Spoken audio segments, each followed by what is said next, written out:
Except that's not exactly true. Over the last few years, there has understandably been a lot of attention paid to the ballooning government debt in the USA.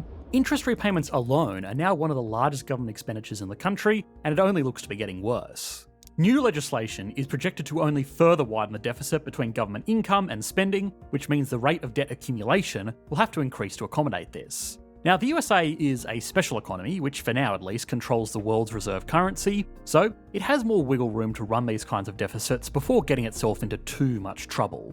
But it's also not magic. The US federal government is now the most nominally indebted institution in history. Eventually, through one means or another, someone is going to pay the price for this debt. Whether that's the next group of workers through higher taxes, everybody through inflation, or future generations through a complete economic collapse. The latter seemingly being the popular option at the moment. But anyway, on the other hand, China outwardly seems like the flip side of this situation. It has its debts far more under control, being just 84% of GDP compared to 123% in the USA or 250% in Japan. And on top of that, it's actually one of the biggest purchasers of other people's debt. During the back and forth trade negotiations between the USA and China, one of the People's Republic's biggest hidden weapons was the fact that they owned hundreds of billions of dollars worth of US debt. The optics were pretty clear.